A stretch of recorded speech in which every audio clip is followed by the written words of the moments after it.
Welcome you all again in the biology class. Now today we will going to start the topic that one is the reproduction. Reproduction, that process has been taken place in the plants as well as in the animals also. When we look towards the plants, you people are able to get कि hibiscus flower, तो hibiscus के flower आगे भी तो ऐसा तो नहीं है कि एक प्लांट है तो अब उसके नए प्लांट नहीं तैयार हुए। या अगर हम कहते हैं गुआवा है तो गुआवा का एक प्लांट है तो गुआवा सीड से नए प्लांट्स आर ऑल्सो रेडी ना। तो अब न्यू ऑफस्प्रिंग आपकी फॉर्म हो रही हैं, तो ये न्यू ऑफस्प्रिंग फॉर्म होने का प्रोसेस ही जिसको हम कहते हैं रिप्रोडक्शन। जब हम ब्रेक करेंगे वर्ड को, re means again and production यानी फॉर्मेशन। फॉर्मेशन बेटा किसका हो रहा है?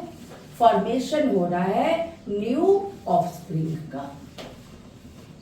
न्यू ऑफस्प्रिंग जिससे नई जनरेशन तैयार। अब बच्चों, न्यू ऑफस्प्रिंग तो फॉर्म हुए रिप्रोडक्शन के थ्रू, लेकिन आखिर ये रिप्रोडक्शन हो कैसे रहा है?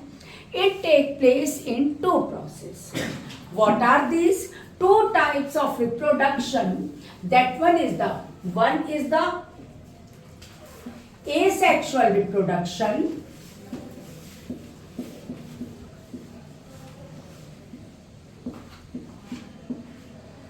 Other one is the sexual reproduction. So what is the main difference between the asexual and the sexual reproduction?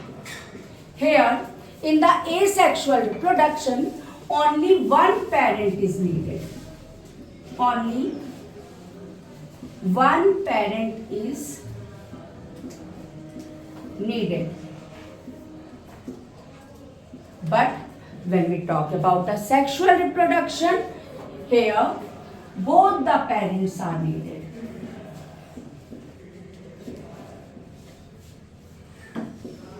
Parents are needed.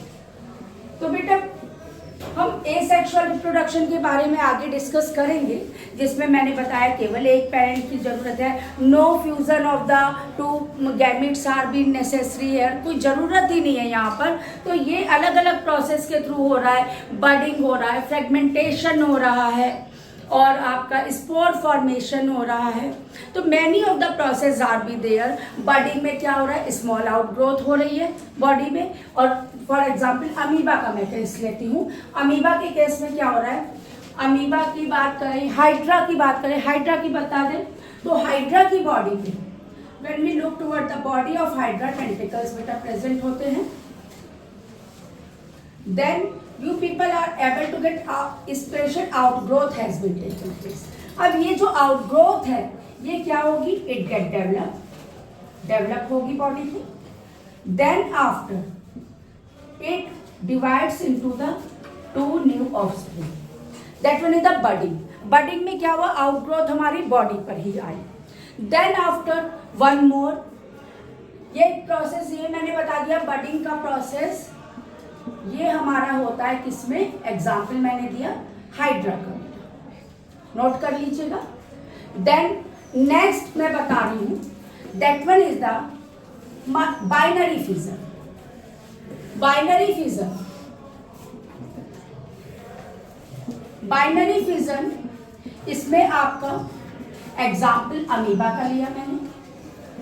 Amoeba की बॉडी क्या करेगी? अमीबा आपको पता है इसका कोई फिक्स शेप नहीं होता है, इसीलिए हम इसको amoeboid in shape, irregular shape कहते हैं। और पता है आप लोगों को एक चीज़ और मैं बताती हूँ, हमारी बॉडी में ब्लड में आपने पढ़ा होगा ना आरबीसी, डब्ल्यूबीसी, ये सारे कंपोनेंट पढ़े हैं। तो जो डब्ल्यूबीसी होता है उसको हम कहते हैं सोल्जर्स ऑफ द बॉडी। इसका भी शेप इररेगुलर होता है डब्ल्यूबीसी का बच्चों, इसीलिए हम डब्ल्यूबीसी के शेप को कहते हैं अमीबॉइड इन शेप। क्या कहते हैं? Amoeboid in shape. क्यों कहते हैं अमीबॉइड? क्योंकि अमीबा का जैसे इरेगुलर वैसे ही डब्ल्यूबीसी का इरेगुलर। सिंपल क्या होता है? एलोंगेशन होती है इसकी न्यूक्लियस की, nucleus get elongated and then divide it into the two new daughter cell. That one is the binary fission. Example बताया मैंने अमीबा का। Then after next one is the multiple fission. Multiple fission भी होता है आपका, amoeba है, paramecium है, इन सब में।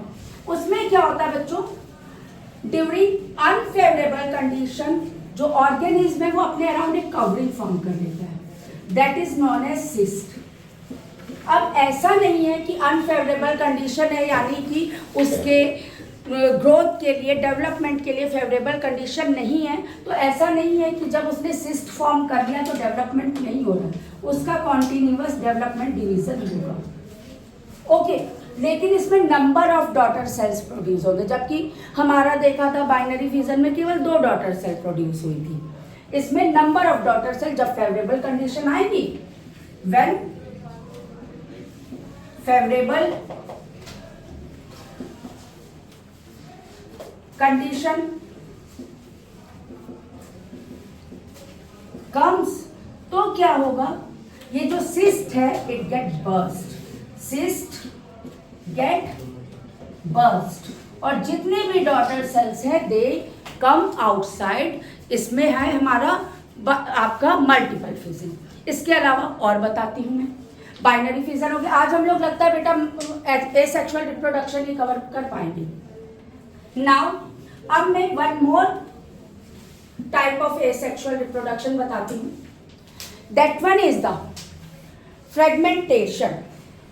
फ्रेगमेंटेशन एंड रीजनरेशन दो है आपकी। वन इज द रीजनरेशन, इसमें क्या है, प्लेनेरिया वगैरह में भी, प्लेनेरिया एक ऑर्गेनिज्म है, बॉडी का पार्ट जितनी पार्ट्स में इसका कटा अगर खत्म हो गया, then again new part has been formed, that one is the regeneration. आप लोगों ने देखा होगा ना, जैसे छिपकली है, दैट वन इज, उसका साइंटिफिक नेम होता है हेमीडैक्टाइलस वॉल लिजार्ड। लिजार्ड में भी पूंछ उसकी कट जाती है ना, बट रीजनरेट ऑल्सो, रीजनरेशन का एग्जाम्पल। Next fragmentation. फ्रेगमेंटेशन में बॉडी जितने पार्ट में हमारी डिवाइड हुई, हर पार्ट से हमारा न्यू ऑर्गेनिज्म फॉर्म हो, each part develop into the new organism. Example इसमें प्लेनेरिया का भी होता है आपका एग्जाम्पल। सो हम लोगों ने कितने टाइप के आपके पढ़े, एक स्पोर फॉर्मेशन भी होता है आपका रिप्रोडक्शन, जैसे फंजाई वगैरह में होता है, वो भी आपका एसेक्सुअल रिप्रोडक्शन है। वहाँ पर जब स्पोर को फेवरेबल कंडीशन मिल जाती है तो वो जर्मिनेट हो जाता है, ट्रांसफर होता है from one place to another, और जब सूटेबल इसको सबस्ट्रेटम मिल जाता है तो आपका फॉर्म हो जाता है। तो हमने क्या क्या पढ़े इसमें, पढ़ा हमने बॉडी, बाइनरी फिजन,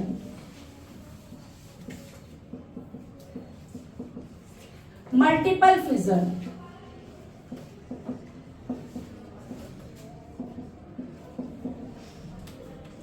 रीजनरेशन,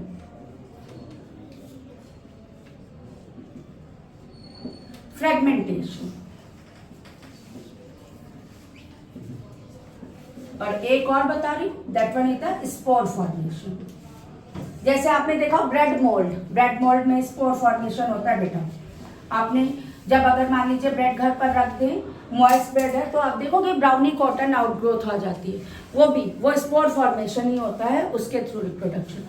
तो मेनली हम लोगों ने ये डिफरेंट टाइप के एसेक्सुअल रिप्रोडक्शन के टाइप आपके आज कंप्लीट किए। नेक्स्ट टर्न पे मैं सेक्सुअल रिप्रोडक्शन स्टार्ट करूंगी बेटा। तो ये एसेक्सुअल के टाइप यानी कि केवल वन मेल गैमेट की नहीं बात करूंगी, केवल एक पेरेंट बॉडी की नीड होती है, no two male gametes are be required here. Okay, so that one is all about the asexual reproduction. On the next turn we will continue with the sexual reproduction in animals. Thank you beta.